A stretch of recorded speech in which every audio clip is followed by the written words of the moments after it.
على سيدنا محمد وعلى آل سيدنا محمد كما صليت على إبراهيم وعلى آل إبراهيم في العالمين إنك حميد مجيد. قال الله تبارك وتعالى في كلامه المجيد: أعوذ بالله من الشيطان الرجيم بسم الله الرحمن الرحيم. بشر المنافقين بأن لهم عذابا أليما الذين يتخذون الكافرين أولياء من دون المؤمنين أيبتغون عندهم العزة فإن العزة لله جميعا. وقد نزل عليكم في الكتاب أن إذا سمعتم آيات الله يكفر بها ويستهزأ بها فلا تقعدوا معهم حتى يخوضوا في حديث غيره إنكم إذا مثلهم إن الله جامع المنافقين والكافرين في جهنم جميعا. الذين يتربصون بكم فإن كان لكم فتح من الله قالوا ألم نكن معكم وَإِن كَانَ لِلْكَافِرِينَ نَصِيبٌ قَالُوا أَلَمْ نَسْتَحْوِذْ عَلَيْكُمْ وَنَمْنَعْكُمْ مِنَ الْمُؤْمِنِينَ فَاللَّهُ يَحْكُمُ بَيْنَكُمْ يَوْمَ الْقِيَامَةِ وَلَن يَجْعَلَ اللَّهَ لِلْكَافِرِينَ عَلَى الْمُؤْمِنِينَ سَبِيلًا. اللہ تبارک و تعالی نے کلام مقدس کی ان آیات مبارکہ میں منافقین کا، مرتدین کا، ان کے اعمال کا ذکر فرمایا ہے اور اس کے ساتھ مومنوں کے لیے بڑی عظیم نصائح ہیں.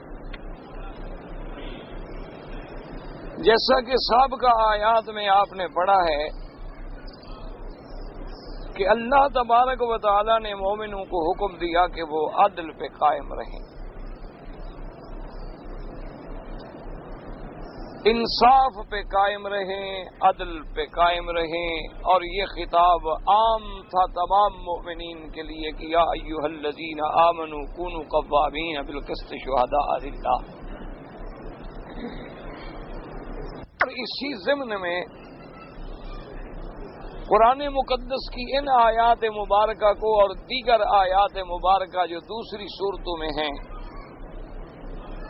ان سب کو سامنے رکھنے کے بعد مفسرین کرام نے اور سلف صالحین نے یہ فرمایا ہے کہ اللہ نے دراصل جتنا یہ نظام بنایا ہے، اپنے نبی بھیجے، رسول بھیجے، پیغمبر بھیجے علیہم الصلوات والتسلیم، اللہ نے کتابیں اتاری، ان سب کا بنیادی مقصد کیا ہے کہ اس دنیا میں عدل ہو، انصاف. تمام انبیاء علیہم الصلاۃ کی تعلیمات، تمام کتابوں کی تعلیمات، اللہ کے قرآن کے احکامات کا خلاصہ کیا ہے کہ عدل ہو، کیونکہ دنیا عدل سے ہی قائم رہ سکتی ہے، ظلم سے قائم نہیں رہ سکتی.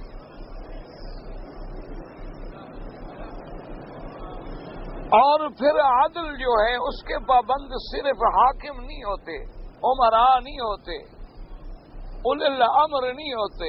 ان کے لیے تو حکم ہے کہ وہ عدل فرمائیں.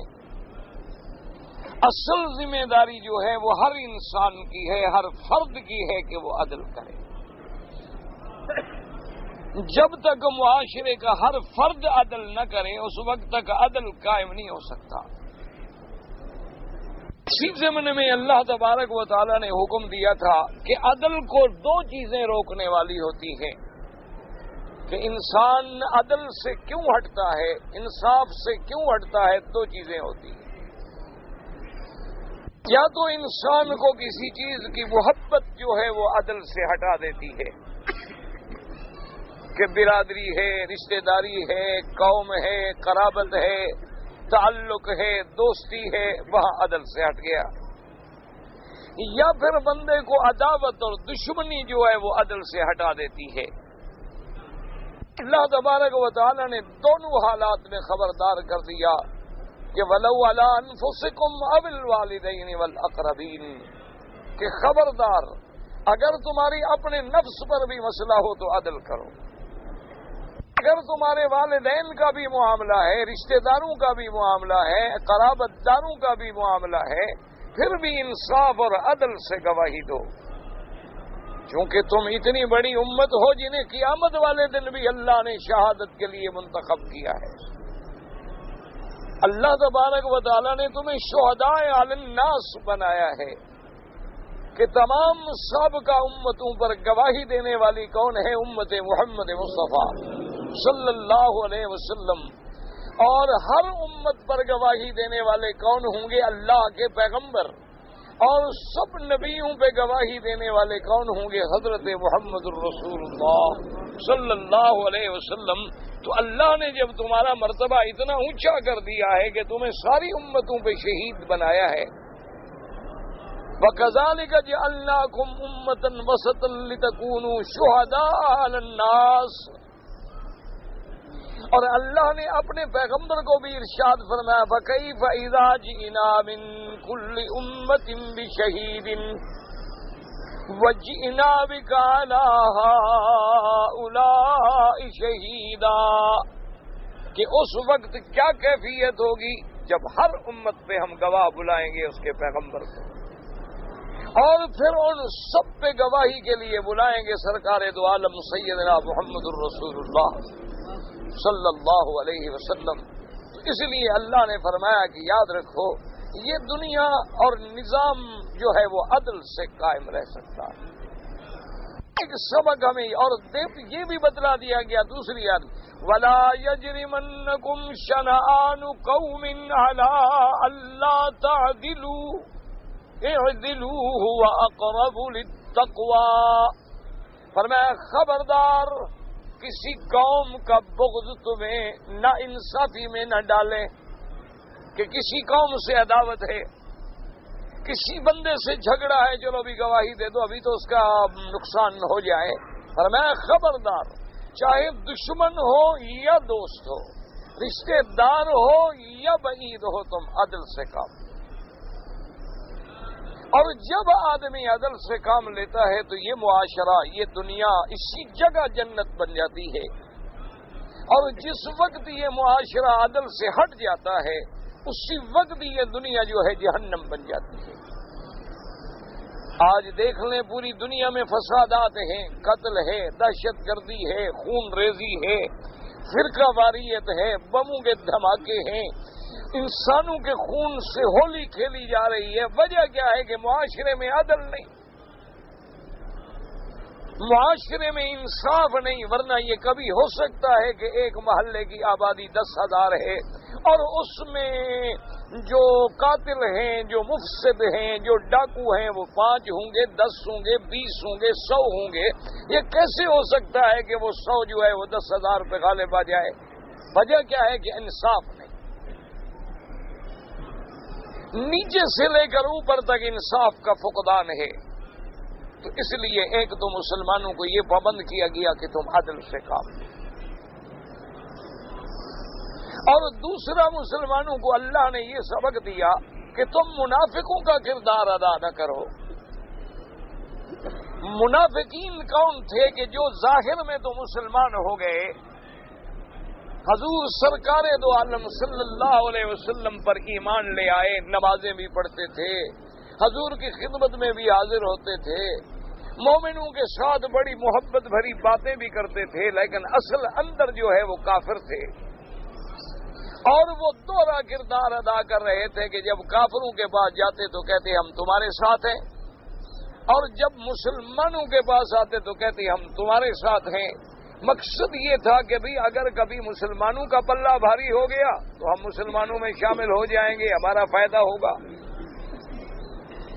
اور اگر کبھی مسلمانوں کو شکست ہو گئی تو پھر ہم کافروں کے ساتھ مل جائیں گے، پھر بھی ہم محفوظ رہیں گے، کیونکہ جب جنگ بدر میں اللہ نے اسلام کو عزت دی تو وہ مسلمان ہو گئے، اور جب جنگ احد میں مسلمانوں کو شکست ہونے لگی تو وہ کافروں اور یہودیوں کے خیر خواہ بن گئے۔ مقصد یہ تھا کہ اس طرح ہمیں عزت ملے گی۔ اللہ تبارک و تعالی نے خبردار کیا، فرمایا بشر المنافقین بان لهم عذابا علیما۔ اللہ نے فرمایا میرے نبی صلی اللہ علیہ وسلم ان منافقین کو بشر کا معنی ہوتا ہے خوشخبری، ان کو خوشخبری دے دیں کہ ان کے لیے عذاب دردناک ہے۔ عذاب کی تو خوشخبری نہیں ہوتی، لیکن وجہ کیا ہے؟ بعض علماء فرماتے ہیں کہ اصل وجہ یہ ہے کہ ہر بندہ کوئی خوشخبری سننے کا منتظر ہوتا ہے کہ مجھے کوئی خوشی کی خبر ملے۔ ان منافقین کے لیے اور چونکہ خبر ہی کوئی نہیں، ان کے لیے یہی خوشخبری ہے کہ اللہ نے عذاب دردناک ان کے لیے تیار کر رکھا ہے۔ اور دوسرا علماء نے فرمایا کہ منافق بھی تو دوہری چال چلتا ہے نا، کہ ظاہر میں کچھ ہے اور باطن میں کچھ ہے۔ اللہ نے بھی اسی لفظ سے خطاب فرمایا کہ ظاہراً خوشخبری لیکن اندر تو عذاب ہے تمہارے لیے۔ اس لیے اللہ تبارک و تعالی نے حکم دیا کہ بشر المنافقین۔ اور دوسری بات یہ سمجھائی گئی کہ منافقوں کا کردار کیا تھا، کہ الذین یتخذون الکافرین اولیاء من دون المؤمنین۔ اللہ نے فرمایا منافق کون ہے؟ جو کافروں کو اپنا دوست بناتے ہیں، کافروں کو اپنا اولیاء سمجھتے ہیں، کافروں سے موالات رکھتے ہیں مومنوں کو چھوڑ کر۔ اور کیوں کرتے ہیں؟ ایبتغون عندهم العزہ، وہ تلاش کرتی ہیں کہ ہمیں ان کی وجہ سے عزت ملے، ان کی وجہ سے غلبہ ملے، ان کی وجہ سے ہمیں طاقت ملے۔ اللہ نے فرمایا خبردار ان العزت للہ جمیعا، عزت تو سب اللہ کے ہاتھ میں ہے۔ یہ بدبخت یہ چاہتے ہیں کہ ہم کافروں سے مل کے عزت پا لیں، یہ کیا سمجھتے ہیں کہ ہم کافروں کی دوستی میں قوت حاصل کر لیں گے؟ ان کو بھول ہے، عزت غلبہ قوت اللہ کے لیے ہے۔ اور دوسرے مقام میں فرمایا فَلِلَّهِ الْعِزَّةُ وَلِرَسُولِهِ وَلِلْمُؤْمِنِينَ، اصل عزت اللہ کے لیے، اللہ کے رسول کے لیے، صحیح مومنوں کے لیے ہے۔ کافروں سے عزت نہیں مل سکتی، کافروں سے قوت نہیں مل سکتی، کافروں سے غلبہ نہیں مل سکتا، کافروں سے تو ذلت ملے گی، کافروں سے تو خواری ملے گی، کافروں سے تو تباہی ملے گی، دنیا و آخرت کی جہنم ملے گی، عزت نہیں مل سکتی۔ اسی لیے اللہ تبارک و تعالی نے دیکھیں کہ اصحاب رسول رضوان اللہ علیہم اجمعین، اور آج بھی دیکھ لیں کہ مسلمانوں کا کردار بے عین ہی کیا وہ منافقوں والا نہیں ہے کہ ہم کافروں سے عزت ڈھونڈ رہے ہیں، ہم کافروں کی پناہ میں آنا چاہتے ہیں، ہم کافروں کو اپنی قوت و شوکت کا ذریعہ سمجھتے ہیں۔ اللہ تبارک و تعالی نے فرمایا کہ نہ، اگر تم صحیح مومن بن جاؤ تو عزت تمہارے لیے۔ باقی یاد رکھو، لوگوں کو شبہ ہوتا ہے کہ دیکھو جی دنیا میں تو آج 1.5 ارب کے قریب مسلمان ہیں، 1.5 ارب کے قریب کلمہ پڑھنے والے ہیں، لیکن کسی جگہ بھی ہمارے پاس عزت نہیں ہے، قوت نہیں ہے، غلبہ نہیں ہے، شوکت نہیں ہے۔ ہر جگہ ہم محتاج ہیں، ہر جگہ ہم ذلت کے کار مذلت میں پڑے ہوئے ہیں، ہر جگہ ہماری عزت لٹ رہی ہے، ہمارے خون کی کوئی قیمت نہیں ہے، مسلمان کے خون سے ہولی کھیلی جا رہی ہے، مسلمانوں کی عصمتوں سے اجتماعی آبرو ریزیاں ہو رہی ہیں، تو بھئی یہ عزت ہمیں کیوں نہیں ملی؟ تو یاد رکھیں کہ جب ہم صحیح معنوں میں مسلمان تھے تو عزت مسلمانوں کے پاس تھی۔ حضور صلی اللہ علیہ وسلم کے زمانے پہ آپ نظر ڈالیں، صحابہ کے زمانے پہ آپ نظر ڈالیں، سیدنا امیر المؤمنین حضرت عمر رضی اللہ تعالی عنہ نے اپنے گورنرز کو ایک حکم لکھا تھا۔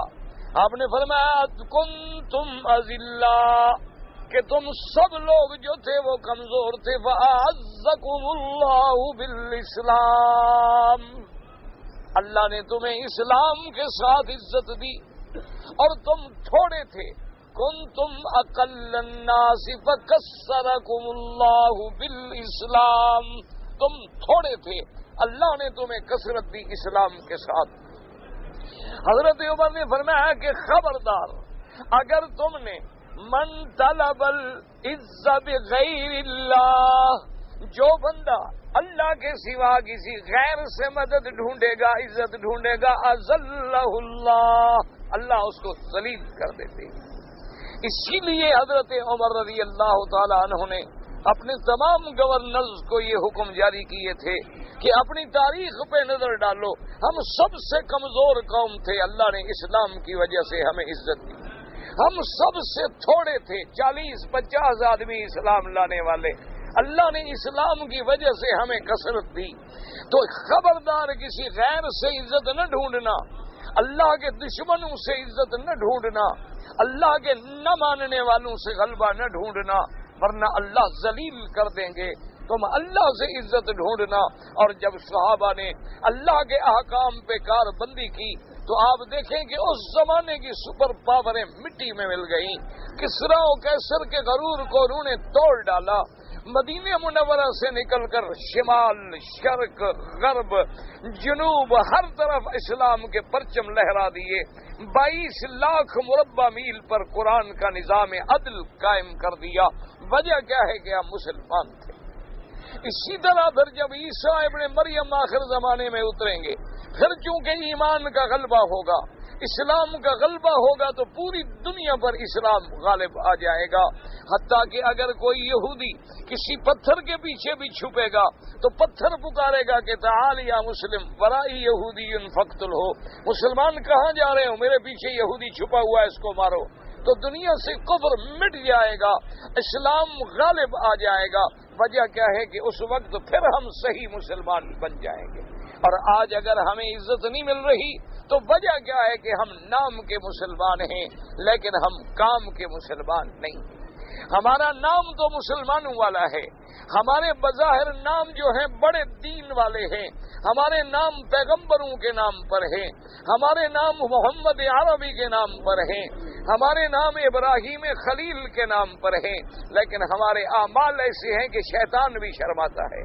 ہمارے افعال ایسی ہیں کہ ابلیس لعین بھی گھبراتا ہے کہ ہم مسلمان ہونے کے باوجود کون سا وہ کافرانہ عمل ہے، کون سا وہ ایسا مسئلہ ہے جس کو کافروں نے اپنایا ہو اور مسلمان اس سے پیچھے ہٹے ہوں. ہمارے لباس پہ نظر ڈالیں، ہماری شکلوں پہ نظر ڈالیں، ہماری گھریلو زندگی پہ نظر ڈالیں، ہمارے اعتقادات پہ نظر ڈالیں، ہمارے معاملات پہ نظر ڈالیں، ہماری عبادات پہ نظر ڈالیں. ہر جگہ جو ہے یہ بدعات ہیں، یا کفر ہے، یا شرک ہے، یا یہود و نصارہ کی اتباع ہے.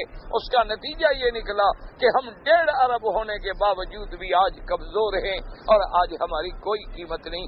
اللہ نے یہ سبق دیا کہ خبردار، اگر عزت ڈھونڈنا چاہتے ہو تو مومن بن جاؤ. انتم الاعلون ان کنتم مؤمنین، تم سر بلند ہو، تم کامیاب ہو، لیکن شرط ہے کہ ایمان والے بنو. فرمایا کان حقا علینا نصر المؤمنین. اللہ فرماتی ہیں کہ میرے اوپر اپنی رحمت سے اللہ نے اپنے اوپر واجب کر دیا، ورنہ کوئی چیز اللہ پہ واجب نہیں. فرمایا مومنوں کی مدد، انا لننصر رسلنا، ہم اپنے رسولوں کی مدد کرتے ہیں. میری جماعت کامیاب ہوتی ہے، لیکن جب ہم اللہ والے بنیں گے، ایمان والے بنیں گے، اسلام والے بنیں گے، اور عزت جو ہے ہم اپنے اللہ اور اللہ تبارک و تعالیٰ کے احکام میں ڈھونڈیں گے تو اللہ پھر ہمیں عزت پہ پہنچا دیں گے. دوسرا مسئلہ ان آیات سابقہ میں ہم نے یہ پڑھا تھا، اور تیسری آیت مبارک جس میں اللہ نے حکم دیا کہ ہم نے پہلے بھی قرآن میں آیات اتاری ہیں اور اب بھی ہم آپ کے لیے ہدایات اتارتی ہیں. وَقَدْ نَزَّلَ عَلَيْكُمْ فِي الْكِتَابِ أَنْ إِذَا سَمِعْتُمْ آيَاتِ اللَّهِ يُكْفَرُ بِهَا وَيُسْتَهْزَأُ بِهَا فَلَا تَقْعُدُوا مَعَهُمْ حَتَّى يَخُوضُوا فِي حَدِيثٍ غَيْرِهِ انکم اذا مثلہم، اللہ نے فرمایا ہم نے پہلے بھی قرآن میں یہ حکم اتارا ہے اور اب بھی ہم آپ کو بتلا رہے ہیں کہ اگر تم سنو کہ کہیں اللہ کے قرآن کی آیات سے کفر ہو رہا ہے، کہیں کوئی اللہ کے قرآن سے استہزاء کر رہا ہے، ٹھٹھا کر رہا ہے، مخول کر رہا ہے، تو خبردار ان لوگوں کے ساتھ کبھی نہ بیٹھنا، ان لوگوں کے ساتھ کبھی نہ ملنا۔ کیا مانا کہ اگر کافر ہیں جو قرآن کے منکر ہیں، اسی طرح بعض لوگ ایسے ہیں جو اللہ کے قرآن کا استہزاء کرتے ہیں، بعض لوگ ایسے ہیں جو نماز روزے کا استہزاء کرتی ہیں، ٹھٹھا مخول کرتی ہیں، اور بعض علماء نے فرمایا ان سے مراد وہ ہیں جو قرآن میں تحریف کرتی ہیں، تحریف لفظی کرتی ہیں یا تعریف معنوی کرتی ہیں، ان کے ساتھ بیٹھنے سے، ملنے سے، مجلس کرنے سے بھی اللہ نے منع فرما دیا۔ فرمایا خبردار ایسے لوگوں کے ساتھ نہ بیٹھنا، اگر بیٹھو گے تو تم بھی ان جیسے ہو جاؤ گے، انہی کے حکم میں آ جاؤ گے۔ اس لیے حکم ہے، یاد رکھیں کہ جو لوگ اللہ کے قرآن کی تحریف کریں، جو لوگ اللہ کے قرآن کے معانی کو بدل دیں، جو لوگ اللہ کے قرآن کے احکام کو بدل دیں، اللہ تبارک و تعالیٰ کے قرآن کے ایسے ایسے ترجمے بیان کریں جو سلف صالحین نے بیان نہیں کیے ہیں، اللہ نے حکم دیا خبردار ایسے لوگوں کے ساتھ مت بیٹھو۔ اسی لیے حضرت ابن عباس رضی اللہ تعالی عنہ کا ایک قول ہے، آپ فرماتے تھے کہ یہ آیت جو ہے شامل ہے کل مبتدع، ہر بدعت والا، ہر دین میں بدعت گھڑنے والا، دین میں نئے نئے طریقے ایجاد کرنے والا، کیونکہ جو قرآن میں نہیں، جو حدیث میں نہیں، وہ نئی چیزیں بنا بنا کے دین کے نام پہ لوگوں کو گمراہ کرتا ہے۔ حکم ہے ان کے ساتھ بھی نہ بیٹھو، خبردار ان سے دور ہو جاؤ، کیونکہ وہ بھی اللہ کے قرآن کو بدلنے والے ہیں۔ اسی طرح علماء نے حکم دیا کہ اگر کوئی عالم ہے لیکن وہ اپنے درس قرآن میں تفسیر اس طرح نہیں بیان کرتا جیسے ابن عباس نے کی، جیسے کہ حضرت مجاہد، اکرمہ، قتادہ، ضحاک نے کی، جیسے کہ متقدمین نے کی، سلف صالحین نے کی، بلکہ اپنی رائے سے، اپنے عقل سے اللہ کے قرآن کی تفسیر بیان کرتا ہے، حکم ہے کہ ایسے شخص کی محفل میں بھی نہ بیٹھو، اس کی صحبت میں بھی نہ بیٹھو، ورنہ تمہیں بھی گمراہی میں ڈال دے گا، تمہیں بھی گمراہ کر دے گا۔ آپ دیکھیں دنیا میں کتنے لوگ ہیں جنہوں نے قرآن کے ترجمے لکھے لیکن اللہ کے قرآن کو بدل ڈالا، کتنے لوگ ہیں جنہوں نے قرآن کی آیات کے معانی بدل ڈالے، کتنے لوگ ہیں جنہوں نے احکام کو بدل ڈالا، کتنے لوگ ہیں جنہوں نے اللہ کے قرآن میں تعویلات کی۔ تو حکم ہے کہ ایسے لوگوں کی صحبت میں قطعاً نہ بیٹھیں، ان کی صحبت اختیار نہ کریں، اہل بدعت کی صحبت اختیار نہ کریں، چاہے وہ تمہارے سامنے بظاہر ایک بہت بڑی چیز پیش کریں۔ اب دیکھو نا، جیسے اللہ کا کعبہ ہے، اگر کوئی آدمی کل اپنے ملک میں کعبۃ اللہ کا ایک ماڈل بنا لے اور کعبۃ اللہ بعین ہی اسی طرح کا کمرہ، اسی طرح کا غلاف، اسی طرح کا مرزاب، اسی طرح کا دروازہ، اور لوگوں سے کہے کہ میں نے اس لیے بنایا ہے کہ کعبے کی محبت تازہ ہو، تاکہ جب تم اس کو دیکھو تو تمہیں کعبہ یاد آ جائے، تو یہ دین میں تحریف ہے، یہ ابتداء ہے، یہ محبت کی علامت نہیں ہوگی، بلکہ یہ نعوذ باللہ اللہ تبارک و تعالیٰ کے صریح احکام کے خلاف کفر ہوگا۔ کیونکہ اگر ایسی کوئی بات ہوتی تو پھر صحابہ جب مکہ مدینہ سے نکلے جہاد کے لیے، وہ بھی ہر جگہ کعبۃ اللہ کا ماڈل لے جاتے، ہر جگہ مدینہ منورہ کا ماڈل لے جاتے۔ کوئی آدمی آج یہ کہے کہ بھائی ہم نے حضور صلی اللہ علیہ وسلم کی رضا حاصل کرنی ہے، لیکن ایسا طریقہ ایجاد کرے جو صحابہ میں نہیں ہے، جو قرآن و حدیث میں نہیں ہے، تو وہ بھی اسی آیت میں آئے گا کہ اللہ کے قرآن کا انکار کر رہا ہے اور اللہ کے قرآن سے استہزاء کر رہا ہے۔ اچھا، اسی طرح مثلا بعض لوگ ایسے ہوتے ہیں، بڑے پڑھے لکھے، بڑے تعلیم یافتہ، ان کی مجلس میں بیٹھے وہ کہتی ہیں جی بالکل ٹھیک ہے، الحمدللہ ہم تو مسلمان ہیں، اللہ کو مانتے ہیں، اللہ کے رسول کو مانتے ہیں، لیکن بات یہ ہے کہ موجودہ دور کا تقاضا ایسا ہے کہ جب تک ہم یہ جدید بینکنگ کا نظام نہیں اپنائیں گے، جب تک ہم بینکوں کا سہارا نہیں لیں گے، جب تک ہم بینکوں سے بڑے بڑے لون نہیں منظور کرائیں گے تو انڈسٹری کیسے لگے گی، ملک کیسے ترقی کریں گے؟ بینکوں کے بغیر تو کوئی دنیا ترقی کر ہی نہیں سکتی، ملک چل ہی نہیں سکتے۔ تو اس کا مطلب یہ ہے کہ وہ بھی اللہ کے قرآن کی انکار ہے، کیونکہ جب حضور صلی اللہ علیہ وسلم نے اللہ کے قرآن نے سود کو، ربا کو، اس کی جمیع اقسام کو لعنت قرار دیا ہے، تو اب اس کے خلاف کوئی لاکھ عقلی دلائل لے آئے۔ اچھا، جب تک دنیا میں بینک نہیں تھے پھر بھی تو دنیا قائم تھی، جب تک دنیا میں یہ نظام رائج نہیں تھا پھر بھی تو دنیا قائم تھی، بڑی بڑی طاقتیں بھی تھیں۔ آپ فارس کی تاریخ اٹھا کے دیکھیں، روم کی تاریخ اٹھا کے دیکھیں، ان سے پہلے کے زمانے کی تاریخ اٹھا کے دیکھیں، پھر بھی تو دنیا چلتی تھی۔ تو یہ انکار کرنا جو ہے دراصل یہ بھی اللہ کے احکام کا انکار ہے۔ اچھا، اسی طرح کوئی آدمی ہے مثلاً وہ کہتے ہیں بھائی چھوڑو یار، یہ کیا تم نے داڑھی رکھی ہوئی ہے، کیسی شکل بنائی ہوئی ہے، عجیب کارٹون لگتے ہو۔ تو یہ بھی دین سے استہزاء ہے، اور استہزاء کرنا جو ہے وہ بھی کفر تک پہنچا دیتا ہے، کیونکہ ایک عام آدمی کی داڑھی پہ اعتراض نہیں بلکہ نفس سے داڑھی پہ استہزاء ہے، اور جب نفس سے داڑھی پہ استہزاء ہوگا تو داڑھی تو انبیاء کی ہے، داڑھی تو سیدنا محمد الرسول اللہ کی ہے صلی اللہ علیہ وسلم۔ کوئی لاکھ کہتا رہے کہ جی میں نے تو اس کی داڑھی پہ اعتراض کیا، بھئی اس کی داڑھی بھی بات نہیں، بات تو داڑھی پر ہے نا، اور اس نے جو داڑھی رکھی ہے تو کس کی سنت سمجھ کے رکھی ہے؟ تو اصل اعتراض جو ہے وہ سنت رسول اللہ پہ ہوتا ہے۔ تو جب کوئی اس کا استہزاء کرے تو اللہ تبارک و تعالی رحمت فرمائے ایسے لوگوں کے ساتھ، ایسے لوگوں کی مجلس میں بیٹھنا جو ہے وہ بھی منع ہے۔ اچھا، اب اللہ فرماتے ہیں کہ حتی یخوضوا فی حدیث غیری، جب تک وہ یہ بات چھوڑ نہ دیں۔ کیا مانا؟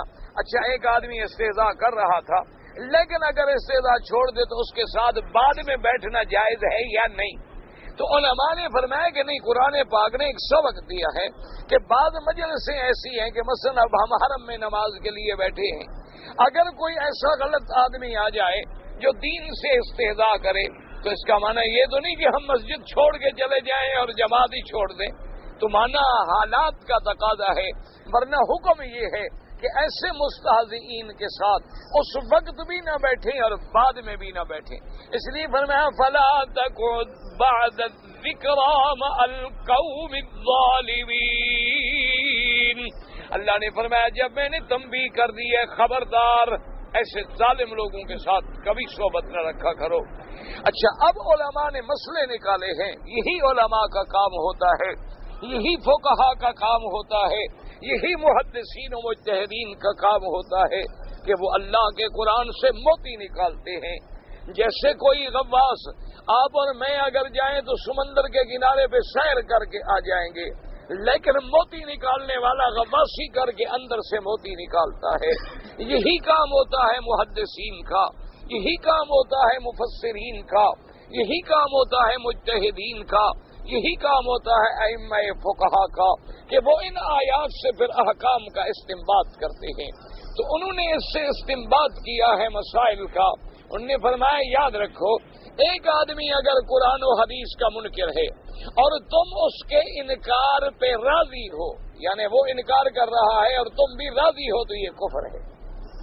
اچھا، دوسرا مسئلہ انہوں نے یہ نکالا کہ ایک آدمی قرآن کے ساتھ استہزاء کر رہا ہے، اسلام کے حکم کے ساتھ مذاق کر رہا ہے، ٹھٹھا کر رہا ہے، چھوڑو یار نماز، کیا نماز ہے، جاؤ پڑھو یار، تمہاری نمازیں ہم نے بڑی دیکھی ہیں، جو نماز پڑھتے ہیں کیا ہو گیا، فرشتے بن گئے، جو نماز پڑھتے ہیں ان سے کبھی گناہ نہیں ہوتا ہے، چھوڑے یار کیا رکھا ہے نماز میں، ٹکریں مارنی ہیں، جاؤ جاؤ۔ تو اگر تم بھی استہزاء پہ راضی ہو تو کافر بن جاتا ہے۔ اچھا، ایک آدمی ہے کہ اس نے دین پہ استہزاء کیا، تم اس پہ راضی نہیں ہو، لیکن تم کراہت کے ساتھ اس کے ساتھ بیٹھے ہوئے ہو، پھر بھی فسق ہے کہ تم بھی دین سے نکل رہے ہو۔ اور ایک یہ ہے کہ تم راضی بھی نہیں ہو اور تم اس کے کام پہ بالکل انکار کر رہے ہو، تو یہ بہت بڑا اجر ہے۔ تمہیں یہی حکم ہے کہ جب کوئی برائی دیکھو، اگر اللہ طاقت دے تو اس کو طاقت سے مٹا دو، اگر طاقت نہ ہو تو زبان سے مٹاؤ، اگر زبان سے مٹانے کی بھی طاقت نہ ہو تو دل میں برا سمجھو اور ایسے لوگوں سے علیحدہ ہو جاؤ۔ دل میں برا سمجھنے کا یہ معنی نہیں ہوتا کہ دل میں برا سمجھو لیکن کھانے کٹھے کھاتے رہو، دل میں برا سمجھو اور دوستیاں قائم رکھو۔ دل سے برا رکھنے کا معنی یہ، اب جس سے تمہاری نفرت ہو کبھی تم اس کی گلی بھی نہیں گزرتے ہو۔ برا سمجھنے کا معنی یہ ہوتا ہے کہ ان سے دور ہو جاؤ اور ہٹ جاؤ، کیونکہ اگر تم ان کے ساتھ رہو گے تو پھر اسی حکم میں آ جاؤ گے۔ اسی لیے حضرت عمر بن عبدالعزیز رحمت اللہ علیہ کے زمانے خلافت میں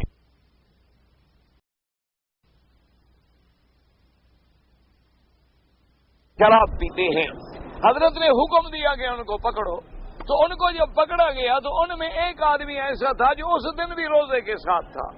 وہ پکڑا گیا تو حضرت کو رپورٹ کی گئی، انہوں نے کہا جی باقی تو سارے شرابی ہیں لیکن ایک آدمی تو روزے کے ساتھ تھا، شراب تو شراب، وہ تو روزے والا ہے، لیکن بس وہ ایک دوستی میں بیٹھا ہوا تھا۔ ہم نے فرمایا اس کو وہی سزا دو جو ان کو سزا دی جائے گی، وہ ان کے ساتھ کیوں بیٹھا ہوا تھا؟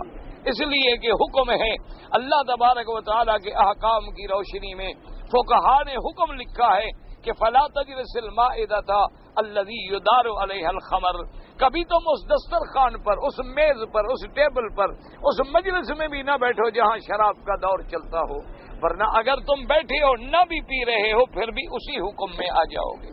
اسی طرح سابقہ روایات میں، سابقہ کتب متقدمہ میں واقعہ آتا ہے کہ ایک بستی پر اللہ نے حکم دیا کہ عذاب نازل کر دو۔ فرشتوں نے عرض کیا مولا آپ کا حکم ہے، کوئی ٹال نہیں سکتا ہے، لیکن اس بستی میں فلاں آدمی تو بڑا عالم ہے، بڑا عابد ہے، بڑا زاہد ہے، جس کے دن تیری یاد میں گزرتے ہیں، راتیں مصلے پہ گزرتی ہیں، سارا دن ذکر میں رہتا ہے، اس کے بارے میں کیا حکم ہے؟ اس کو ہم نکال لیں بستی سے؟ اللہ نے فرمایا نہیں، اس پر بھی عذاب کر دو۔ ملائکہ نے عرض کیا مولا وہ تو تیرا بندہ ہے، فرمایا لیکن اس نے بستی والوں کو روکا کیوں نہیں؟ بستی والوں کو برائی سے منع کیوں نہیں کیا؟ جب اس نے امر بالمعروف نہیں کیا، نہی عن المنکر نہیں کیا، تو گویا یہ بھی ان میں ہے۔ پھر قیامت والے دن ہر کوئی اپنے عمل پہ اٹھے گا، لیکن اب دنیا میں سزا میں وہ بھی شریک ہو جائے گا۔ تو اس لیے شریعت کا حکم ہے کہ اگر تیرے چار دوست ہیں وہ تاش کھیلتے ہیں، تیرے چار دوست ہیں وہ گندی فلمیں دیکھتے ہیں، تیرے چار دوست ہیں وہ گندی گندی باتیں کرتے ہیں، تم نہیں کرتے ہو لیکن ان کے ساتھ رہتے ہو تو تم بھی برابر کے مجرم ہو، اسی طرح کے گناہ میں شریک ہو بغیر گناہ کرنے کے، کیونکہ اگر تم اس گناہ پہ راضی نہیں ہو تو ان سے علیحدہ ہو جانے کا حکم ہے، ان کے ساتھ بیٹھنے کا حکم نہیں ہے۔ تو اس لیے علماء کرام نے اس لیے مسائل نکالے کہ اگر تو تم راضی ہو تو انکم اذا مثلہم، پھر تو تم انہی کی طرح کافر ہو جاؤ گے۔ اور فرمایا ان اللہ جامع المنافقین والکافرین فی جہنم جمیعا، فرمایا اللہ تبارک و تعالی قیامت والے دن کافر ہیں یا منافق سب کو اکٹھا کریں گے اور جہنم میں ڈالیں گے۔ بلکہ دوسری آیات میں آتا ہے کہ منافقوں کو کافروں سے بھی زیادہ سزا ملے گی، کیونکہ منافق جو ہے وہ زیادہ خطرناک ہے۔ آدمی چلو یہودی کو یہودی تو سمجھتا ہے نا، نصرانی کو نصرانی تو سمجھتا ہے، کافر کو کافر سمجھتا ہے، ہندو کو ہندو سمجھتا ہے، لیکن جو مسلمان بن کے ہمارے اندر رہ کے ہمیں بدعات میں ڈال رہا ہے، جو مسلمان بن کے ہمیں عقیدے برباد کر رہا ہے، جو مسلمان بن کے ہمیں اسلام کے رستوں سے ہٹا کے احداث فی الدین میں مبتلا کر رہا ہے، وہ تو زیادہ اس لیے فرمایا ان المنافقین فی الدرک الاسفل من النار، کہ قیامت والے دن اللہ حکم دیں گے کہ ان منافقوں کو جہنم کے سب سے نیچے والے طبقے میں سزا دو۔ یہ سب سے زیادہ خطرناک ہے، کیونکہ ان منافقوں کا کام کیا تھا؟ الذین یتربصون بکم فإن كان لكم فتح من الله قالوا ألم نكن معكم۔ یہ منافق کیا ہے؟ یہ انتظار میں ہیں، یہ موقع کی طاق میں ہے. اگر تم مومنوں کو کامیابی ہو جائے، اگر جنگ تم جیت جاؤ، اگر تمہیں فتح مل جائے، کہتے ہیں جی ہم بھی تو آپ کے ساتھ تھے نا، دیکھیں نا ہم بھی تو بالکل آپ کے ساتھ ہیں نماز میں روزے میں، چلو ہم مجبور تھے جہاد پہ نہیں جا سکے لیکن ہیں تو ہم تمہارے ساتھ. وَإِن كَانَ لِلْكَافِرِينَ نَصِيبٌ، اور اگر کبھی کافروں کو کامیابی ہو جائے، قَالُوا أَلَمْ نَسْتَحْوِذْ عَلَيْكُمْ وَنَمْنَعْكُمْ مِنَ الْمُؤْمِنِينَ. وہ جب کافروں کو کامیابی ہو جائے تو ان کو کہتے ہیں دیکھو ہم نے تمہاری نہیں اندر سے مدد کی، ہم نہیں تمہیں اندر کی خبریں بتاتے رہتے، ہم نے نہیں مومنوں سے تمہیں نقصان سے بچا لیا، ہم ہی تم کو خبر دیتے تھے نا کہ مسلمان یہ کر رہے ہیں، مسلمان یہ کر رہے ہیں، مسلمان یہ کر رہے ہیں، ہماری خبروں کی وجہ سے تو تم بچے ہو، تو اس لیے ہم تو تمہارے ساتھ ہیں، ہمارے ساتھ تم. اللہ نے فرمایا فکر نہ کرو، فاللہ یحکم بینکم یوم القیامہ، اللہ تبارک و تعالی فیصلہ کر دیں گے قیامت والے دن. اور اللہ نے فرمایا مسلمانوں نہ گھبراؤ، ڈرو نہیں. وَلَن يَجْعَلَ اللَّهَ لِلْكَافِرِينَ عَلَى الْمُؤْمِنِينَ سَبِيلًا، اللہ نے کافروں کو مسلمانوں پہ راستہ نہیں دیں گے. کیا مانا؟ یعنی کبھی ایسا نہیں ہوگا کہ کافر مسلط ہو گئے مسلمانوں کو بالکل مٹا دیں دنیا سے، یہ نہیں ہو سکتا. بالکل نہ ڈرو، بالکل خوف نہ کرو. دیکھ لو آج ہم کتنے کمزور ہو گئے، ہم اسلام سے کتنے دور جا پڑے، ہم نے اسلام کی تمام باتیں چھوڑ دی. لیکن آج بھی اگر کافر ڈرتا ہے تو مسلمانوں سے، آج بھی اگر کافر کو فکر کھا رہا ہے نا کسی کا تو مسلمان کا، آج بھی اگر کافر کو، اور کوئی جتنا زیادہ مسلمان ہے اتنا کافر زیادہ ڈرتا ہے. یعنی جو آدمی آج بھی آپ دیکھ لیں اگر اسلام سے دور ہے اس سے کافر اتنا نہیں ڈرتا. لیکن جو نمازی ہے، جو داڑھی والا ہے، جو قرآن و دین پہ چلنے والا، کہتے ہاں یہ ہیں بنیاد پرست، یہ ہے اصل میں خطر. کیوں؟ جتنا وہ دین کے قریب ہے، حالانکہ وہ بھی اللہ جانے کتنے ہم قریب ہیں، اللہ جانے ہم بھی دین پر کتنے ہیں، ہمارے بھی عقیدے اور ایمان کتنے پختہ ہیں، لیکن پھر بھی اگر کفر خائف ہے تو مسلمانوں سے. تو اللہ نے ان آیات میں، اللہ تبارک و تعالی نے ہمیں تعلیم دی کہ ہر جگہ عدل قائم کریں، انصاف قائم کریں، شہادت دینی پڑے تو حق کی شہادت دیں. دوسرا سبق یہ دیا کہ کبھی کافروں سے عزت نہ ڈھونڈیں، کبھی کافروں سے قوت نہ ڈھونڈیں، وہ تمہارے دشمن ہیں. دشمن کبھی یہ نہیں چاہتا کہ تمہیں عزت ملے، اور اگر تم نے عزت لینی ہے تو اللہ کے دروازے پہ آ جائیں. اور تیسرا سبق کیا ملا؟ جو کافر ہیں یا قرآن کے منکر ہیں یا دین کے ساتھ استہزاء کرنے والے ہیں، ان کی مجلس میں بھی نہ بیٹھیں، ان کی صحبت میں بھی نہ بیٹھیں، ان کے قریب بھی نہ بیٹھیں، کیونکہ قریب بیٹھو گے تو یہ لازمی بات ہے. حضور پاک نے فرمایا اچھے دوست کی مثال ایسی ہے جیسے تیری عطر والے سے دوستی ہو. آپ نے فرمایا چلو کبھی عطر خریدو گے نہیں، لیکن کوئی اور خریدے گا، تمہیں خوشبو تو آ جائے گی نا. جب دکان پہ بیٹھے ہو، کوئی گاہک آئے گا عطر لینے کے لیے، جب وہ اس کو عطر دے گا تم خرید نہیں رہے لیکن خوشبو تو تمہیں آ رہی ہے. اور فرمایا کہ برے کی دوستی ایسی ہے جیسے آگ والے کی دوستی، کہ اگر آگ کے قریب بیٹھے ہو، چاہے وہ بندہ تمہیں جلانا نہ بھی چاہے، ہو سکتا ہے چنگاری اڑ کر کبھی تیرے کپڑوں پہ بھی آ پڑے، ہو سکتا ہے ہوا کے جھونکے سے کبھی تم بھی لپیٹ میں آ جاؤ. تو اس لیے حکم ہے کہ اچھے صالحین کی صحبت اختیار کریں، کیونکہ علاج کیا ہے؟ علاج ہی یہ ہے کہ اللہ والوں کی صحبت اختیار کریں، اللہ والوں کے ساتھ اپنے تعلق کو مضبوط پکڑیں، اور جو متبع سنت علماء ہیں، مشائخ ہیں، ان کی صحبت میں بیٹھیں، کیونکہ ان کی صحبت جو ہے وہ تریاق ہوتی ہے، ان کی صحبت جو ہے ہماری بیماریوں کا ازالہ کرنے والی ہوتی ہے، ان کی صحبت جو ہے ہمیں گناہوں سے بچانے والی ہوتی ہے اور ہمارے امراض کے معالج ہوتے ہیں. لیکن شرط یہ ہے کہ جیسے دنیا میں اگر تم نے غلط ڈاکٹر سے علاج کرایا تو مر جاؤ گے، اسی طرح اگر تم نے غلط عالم کا دامن پکڑا، تم نے غلط پیر کا دامن پکڑا تو پھر روحانی طور پہ بھی مر جاؤ گے، پھر عقیدے کے طور پہ بھی مر جاؤ گے. جیسے یہاں صحیح معالج کی تلاش ضروری ہے، وہاں بھی معالج روحانی کی تلاش بھی ضروری ہے. اور ان کی نشانیاں کیا ہوتی ہیں؟ اتباع سنت رسول اللہ صلی اللہ علیہ وسلم حضرت عبد القادر جیلانی رحمت اللہ علیہ سے، حضرت بایزید بستامی رحمت اللہ علیہ سے کسی نے پوچھا کہ میں ولی کو کیسے پہچانوں؟ آپ نے فرمایا بڑی آسان بات ہے۔ آپ نے فرمایا اگر کوئی ہوا میں اڑتا ہوا بھی آئے تو اس کو پیر نہ سمجھنا، سب سے پہلے یہ دیکھنا کہ وہ متبع ہے سنت محمد مصطفیٰ صلی اللہ علیہ وسلم کا کہ نہیں ہے۔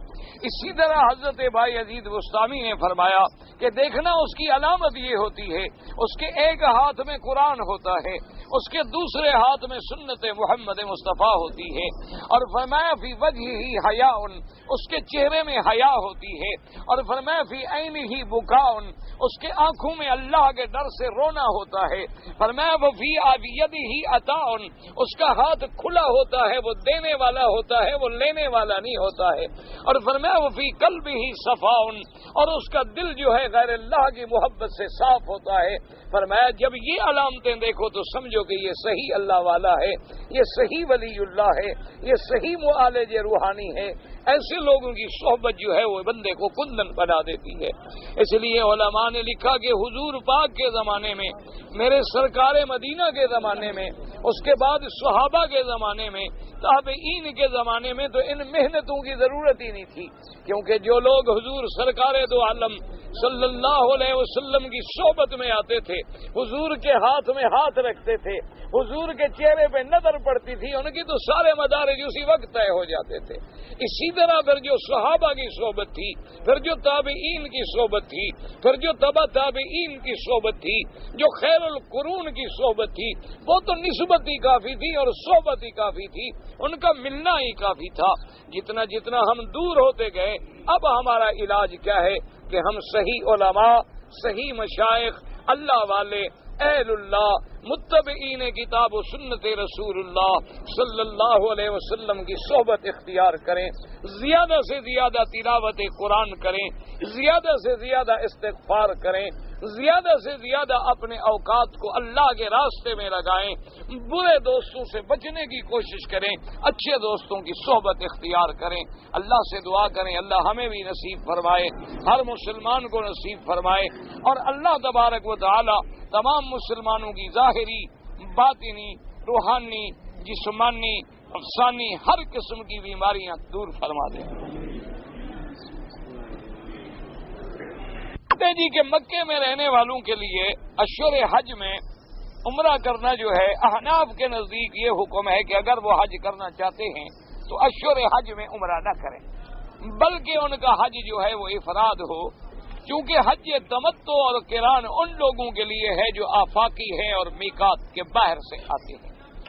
اچھا، اگر کسی آدمی نے مثلا مکے میں رہتا ہے، حج نہیں کیا تو اس پر کوئی حج کی بکری نہیں، لیکن ایک بکری ہے قربانی صاحب نصاب، جو اپنے ملک میں بھی آپ ہوتے ہیں تو کرتے ہیں نا، وہاں حج تو نہیں ہوتا نا، وہ تو ہر صاحب نصاب پہ قربانی ہے۔ اسی طرح جو لوگ مکے میں ہیں، مدینے میں ہیں، اگر وہ امیر ہیں، صاحب نصاب ہیں، زکوٰۃ ادا کرتے ہیں تو ان کے ذمے قربانی ضروری ہے، اپنی بھی، اپنے گھر والوں کی بھی، حتیٰ کہ چھوٹے بچوں کی بھی، وہ قربانی ہے، وہ اضحیہ ہے۔ حج کی بکری الگ چیز ہے اور ہمیشہ والی قربانی الگ چیز ہے، ان کو ملا نہ دیا کرو۔ حج کی بکری کا تعلق ہو تو حج پہ آؤ گے تو کرو گے نا، ایک آدمی حج نہیں کرتا تو کوئی حج کی بکری نہیں، لیکن وہ قربانی تو اس کے ذمے ہے، چاہے حج کرے یا حج نہ کرے۔ جی کہ اگر یہاں جنازے میں بعض اوقات لڑکے ہوتے ہیں، لڑکی ہوتی ہے، ہمیں پتہ نہیں ہوتا، یہ تو پتہ ہوتا ہے نا کہ نماز جنازہ ہے، بس جو امام کی نیت ہے وہی ہماری نیت ہے، بات ختم ہوگی، پتہ لگے لگے نہ لگے تو نہ لگے، کوئی حرج نہیں۔ اور پھر جو دعا ہے وہ ایسی جامع ہے کہ وہ سب کو شامل ہے۔ اللہم اغفر لحینا ومیتنا وشاہدنا وغائبنا وصغیرنا وکبیرنا وذکرنا وانثانا، مرد بھی آ گیا، عورت بھی آ گئی، چھوٹے بھی آ گئے، بڑے بھی آ گئے۔ وہ تو تب ہے کہ اگر ہمیں پتا ہو تو اللہم اجعلہ لنا ولوالدیہ ذکرا وشافعا ومشفعا، اگر لڑکی ہے تو اللہم اجعلھا لنا، وہ تو تب ہے جب ہمیں علم ہو اور دعا کے ضمیر کا ہم فرق بھی جانتے ہو۔ لیکن اگر کسی کو پتا نہیں، کوئی بات نہیں، جو آپ جنازے کی دعا پڑھ رہے ہیں وہی کافی ہے۔ اچھا ایک آدمی نے کچھ بھی نہیں پڑھا، صرف 4 دفعہ اللہ اکبر امام کے ساتھ کہہ دیا جنازہ تو تب بھی ہو جائے گا، کیونکہ نماز جنازہ میں فرض تکبیر ہے، باقی پڑھنا جو ہے وہ تو سنت ہے۔ اگر یاد ہو تو الحمدللہ، ورنہ جنازہ صرف تکبیریں کہنے سے بھی ادا ہو جاتا ہے۔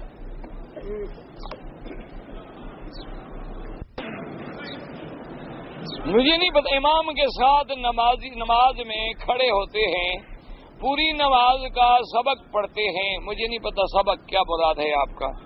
ہاں یعنی بعض لوگ ایسے ہیں کہ امام کے پیچھے یعنی وہ فاتحہ پڑھے، فاتحہ بھی پڑھتے ہیں، سورت بھی پڑھتے ہیں۔ آپ کسی جھگڑے میں نہ پڑیں، جو لوگ پڑھتے ہیں الحمدللہ ان کی بھی نمازیں ٹھیک ہیں، اور جو لوگ امام کی قرات کو اپنی قرات سمجھتے ہیں اور نہیں پڑھتے ان کی نمازیں بھی ٹھیک ہیں۔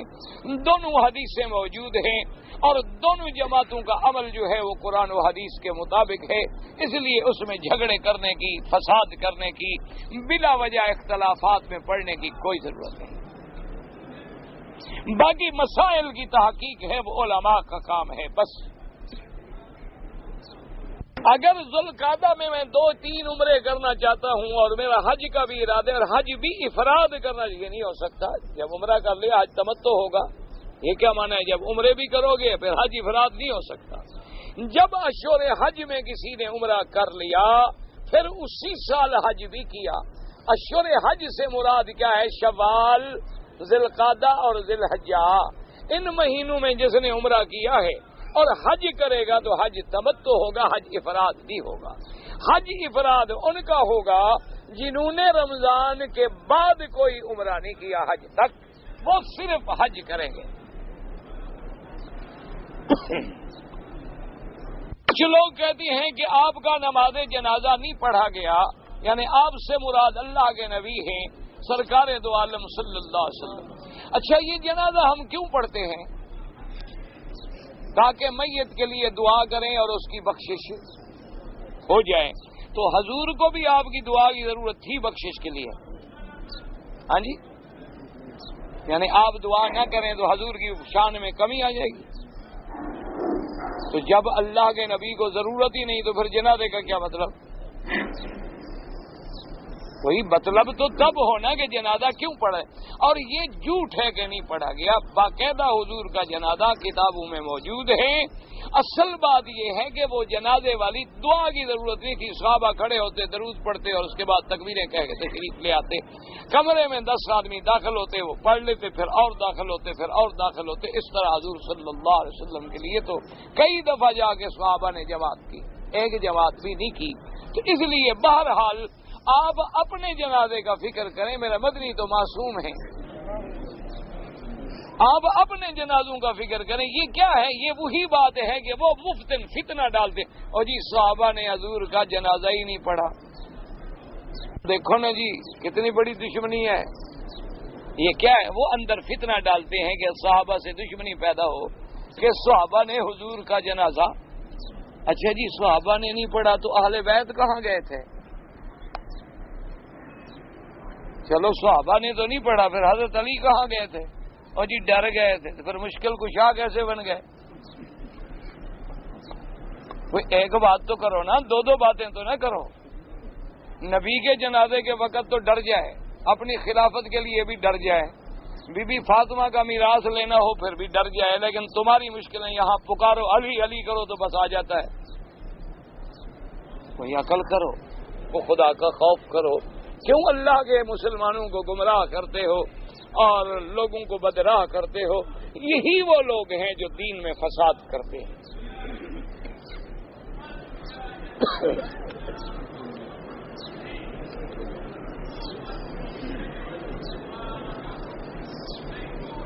اگر خدام الحجاج جو ہیں 11 اور 12 ذی الحجہ کی رات کو مینا سے 9:30 بجے واپس آ جائیں، ڈپٹی ہو کوئی حرج نہیں۔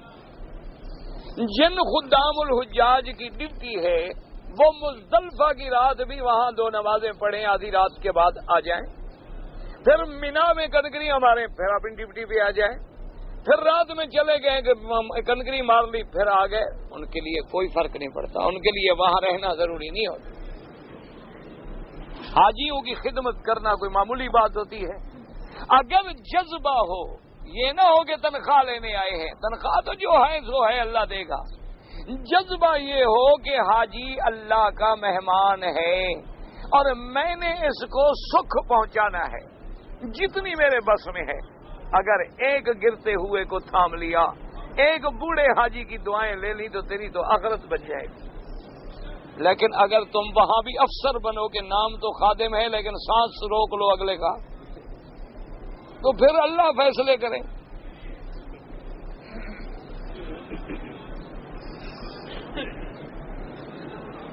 ہمارے ہاں قبرستان میں ایک مسجد ہے، مسجد کا نام بھی مولا علی شیر خدا ہے، تو وہ جیسی ہے آپ کو پتہ ہے؟ ان کی تو مسجد ہوتی ہی نہیں۔ مسجد جو ہے وہ تو صرف اہل سنت والجماعت کی ہوتی ہے۔ اور کسی جماعت کی آپ نے مسجد دیکھی ہے؟ آپ نے دیکھا ہوگا جماعت خانہ، امام بارگاہ، آپ نے دیکھا ہوگا کوئی اپنا اسی طرح اسلامک سینٹر یا پرائر سینٹر یا کنیسا، گرجا، مندر، گردوارہ، مسجد ماں سوائے اسلام کے کسی کی نہیں، کیونکہ مسجدوں کا رشتہ ہے مسجد الحرام سے، مسجدوں کا رشتہ ہے محمد مدنی کی مسجد سے، تو جن کا یہاں ایمان جڑے گا انہی کی تو مسجد ہوگی۔ اس لیے قبرستان میں مسجد بنانا جائز نہیں ہے۔ اللہ انہیں بھی ہدایت دے، سب کے لیے دعا کیا کرو، اللہ ان کے بھی سینے کھول دے۔ بعض لوگ بیچارے غلط فہمیوں میں مبتلا ہوتے ہیں، اصل مسئلے کا پتہ ہی نہیں ہوتا بیچاروں کو۔ یوم عاشورہ والے دن چوری روزہ مناتے، یعنی چوری کھاتے ہیں، ماشاءاللہ۔ حضرت حسین کو پانی نہیں ملا، یہ چوریاں کھاتے ہیں، ماشاءاللہ۔ یوم عاشورہ کے روزے کا حضرت حسین سے کوئی تعلق ہی نہیں۔ حضور پاک نے مدینہ منورہ میں اس وقت روزہ رکھا ہے، ابھی بی بی فاطمہ کی شادی بھی نہیں ہوئی تھی، سمجھ آیا مسئلہ؟ یہ تو روزہ ہے کہ حضور جب مدینے میں تشریف لے گئے تو 10 محرم کو یہودیوں نے روزہ رکھا ہوا تھا، تو حضور نے پوچھا بھی تم نے کیوں روزہ رکھا ہے 10 کو؟ تو انہوں نے کہا حضور اسی دن حضرت موسیٰ علیہ السلام کو نجات ملی تھی اور فرعون غرق ہو گیا تھا، تو اس خوشی کو ہم مناتے ہیں۔ حضور نے فرمایا پھر موسیٰ علیہ السلام سے تو ہمارا تعلق زیادہ ہے تم سے، لہذا آپ نے حکم دیا اپنے صحابہ کو کہ روزہ رکھو، لیکن یہودیوں کی بھی مخالفت کرو۔ صوموا یومن قبلہ او یومن بعدہ، تم 9 اور 10 کا روزہ رکھو یا 10 اور 11 کا رکھو، ایک روزہ نہ رکھو تاکہ لوگ یہ نہ کہیں کہ ہم یہودیوں والا روزہ رکھ رہے ہیں، اس لیے 2 رکھو تاکہ موسیٰ علیہ السلام کی نجات جو ہے اس پہ ہم اللہ کا شکر ادا کریں۔ اس روزے کا تمہارے عشورے سے کوئی تعلق نہیں، تم چاہے چوری والا رکھو یا حلوے والا رکھو، چوری والا نہ رکھو، تم سنت والا رکھو۔ ایک آدمی ہے وہ کہتا ہے کہ اگر کوئی بریلوی فوت ہو جائے تو میں جنازہ نہیں پڑھتا۔ دیکھو بھائی، بریلوی دیوبندی یہ جگہ ہے، اصل بات یہ ہے کہ اگر وہ مشرک ہے، قبر پرست ہے، قبروں پہ سجدہ کرتا ہے تو جنازے پڑھنے کی ضرورت نہیں، جنازہ تو اس کا پڑھا جاتا ہے جس کی موت ایمان پہ ہے۔ اگر وہ مسلمان ہے، کوئی ہے دیوبندی ہو بریلوی ہو، اگر مشرک نہیں ہے اس کا جنازہ پڑھے، گناہگار تو ہم سب ہیں، کون گناہوں سے پاک ہے ما سوا انبیاء علیہ السلام کے؟ جی قبروں پر سبز شاخ ڈالتے ہیں، پھول ڈالتے ہیں کہ عذاب کم ہو جاتا ہے، اور کہتے ہیں کہ حضور پاک نے ایسا کیا تھا۔ بالکل حدیث میں ہے، حضور صلی اللہ علیہ وسلم گزرے تو آپ نے فرمایا ان 2 قبر والوں پہ عذاب ہو رہا ہے۔ آپ نے صحابی کو حکم دیا کہ وہاں سے چھڑیاں کاٹ کے لے آؤ، وہ لے آیا، آپ نے لگائی۔ آپ نے فرمایا کہ جب تک یہ تازہ رہیں گی اللہ کا ذکر کریں گی اور اللہ ان کی وجہ سے شاید ان کا عذاب اٹھا لیں، تو یہ بات بالکل ٹھیک ہے۔ لیکن جن کی قبروں پہ تم رکھتے ہو، تم نے دیکھا ہے کہ عذاب ہو رہا ہے؟ اچھی نیت کر رہے ہو اللہ کے بندے، وہ تو حضور نے دیکھ لیا کہ عذاب ہو رہا ہے، اللہ نے دکھا دیا حضور پاک کو، اور پھر حضور کے ہاتھ سے ٹہنی لگانا جو ہے اس میں کوئی شبہ ہے؟ بات کو سمجھے۔ تو ہمیں تو پتہ ہی نہیں ہے نا کہ عذاب ہو رہا ہے یا عذاب نہیں ہو رہا، تو ہم وہ عمل کیسے کر سکتے ہیں؟ اس لیے یاد رکھو، اگر قدرتی طور پر وہاں پہلے سے کوئی چیز موجود ہے تو اس کو نہ اکھاڑو، لیکن یہ بھی حکم نہیں کہ قبروں پہ جا کے پھول لگاؤ یا وہاں سبز شاخیں ڈالو۔ ایسے اگر ہو نا جی، تو آپ یورپ میں جا کے دیکھیں نا، انگریزوں کے قبرستان تو سارے پھول ہی پھول ہوتے ہیں، وہ تو بخشے ہوئے ہوئے۔ اب کبھی جائیں آپ یورپ میں، آپ انگریزوں کے قبرستان دیکھیں نا جی، ایسے پھول کھلے ہوتے ہیں، سارے چمن بنے ہوتے ہیں، تو وہ بخشے جائیں گے اس لیے کہ وہاں درخت ہیں۔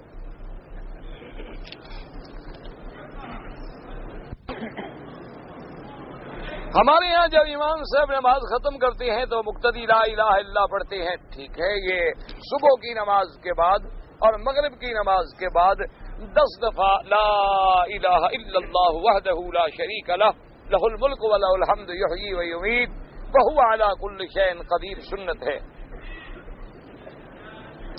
ہمارے علاقے میں جنازہ پڑھنے کے بعد اعلان کرتے ہیں کہ ایک بار الحمد پڑھو، پھر کل پڑھو، پھر دعا کرتے ہیں۔ وہ پہلی دعا پہ اعتبار نہیں کرتے جو حضور نے سکھلائی ہے۔ جنازے میں جو دعا ہے وہ دعا کس نے سکھلائی ہے؟ تو اس دعا کو اللہ نے قبول نہیں کیا تو تیری بعد والی بھی قبول نہیں کرتا۔ میرے والد فوت ہو گئے، میں نے چالیسواں اور جمعرات نہیں کی، بہت اچھا کیا۔ رشتہ دار ناراض ہیں، ہونے دو، اللہ رسول تو راضی رہے گا، تم بدعت سے بچ گئے۔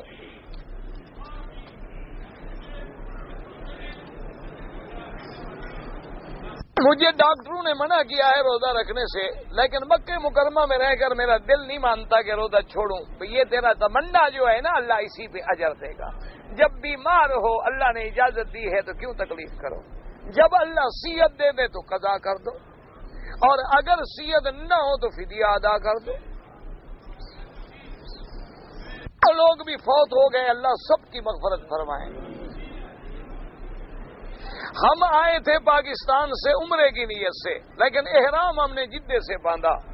عمرے کی نیت سے آپ آتے تو احرام کراچی سے باندھتے، جدے سے احرام باندھا ہے۔ ایک تو میقات کے عمرے سے محروم ہو گئے، عمرہ تو ہو گیا لیکن میقات کا عمرہ نہ ملا، اور دوسرا ایک بکری بطور دم بھی ادا کریں، حرم کی حدود میں بکری لے کے ذبح کر کے فقیروں کو کھلا دیں۔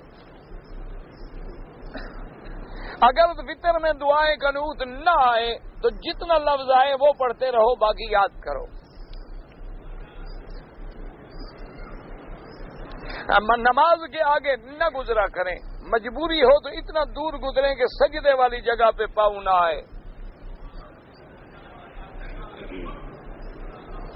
میرے والد کے پاس پیسے بھی ہیں، دولت بھی ہے، لیکن جب حج کے لیے کہتے ہیں تو کہتا ہے مجھے جہاز سے ڈر لگتا ہے، تو اس کا حج بدل کرا لو، اس کے بجائے کوئی اور آدمی بھیج دو، کیونکہ حضور صلی اللہ علیہ وسلم کی حدیث مبارک ہے، حضور نے فرمایا من استطاع منکم ان یحج، فرمایا جس کو طاقت ہو حج کرنے کی حج نہ کرے تو یہودی ہو کے مرے یا نصرانی ہو کے مرے۔ تو اس لیے تمہارے والد اگر ڈرتے ہیں تو کوئی حرج نہیں، ان کے بجائے وہاں سے ایک اور آدمی حج پہ بھیج دو، بدل حج کرا لو، ان کا حج ادا ہو جائے گا۔ ہمارے یہاں جو میلاد وغیرہ کرتے ہیں یہ بدعت ہے۔ میت کا چہرہ جو دیکھتے ہیں وہ کوئی حرج نہیں۔ ہم نے سنا تھا کہ حجر اسود سفید ہے، یہاں حدیثوں میں آتا ہے، اور یہ بھی آیا ہے کہ ہمارے گناہوں کی وجہ سے سیاہ ہو گیا۔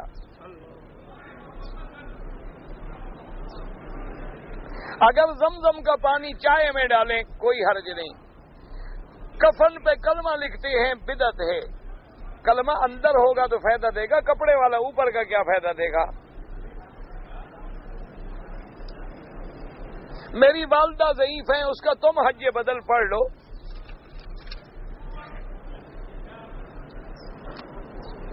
اگر ماں کو عمرہ کرانا چاہتے ہو کرا لو، بوڑھی ہے حج پہ نہیں جا سکتی، تم حج کر لو۔ اگر کوئی قسم کا کھا کے توڑ دے تو 10 مسکینوں کو کھانا کھلائے۔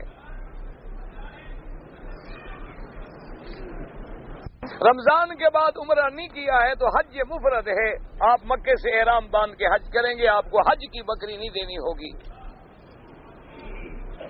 اگر عرفات میں اٹھا تو مجھے ایک خیمے کا کیل لگ گیا، سر سے خون نکل آیا، کوئی حرج نہیں۔ مدینہ منورہ جانے کے بعد آپ کو عمرہ واپسی پہ کرنا ہوگا، پھر افراد نہیں رہے گا۔ باقی حج کے مسئلے انشاءاللہ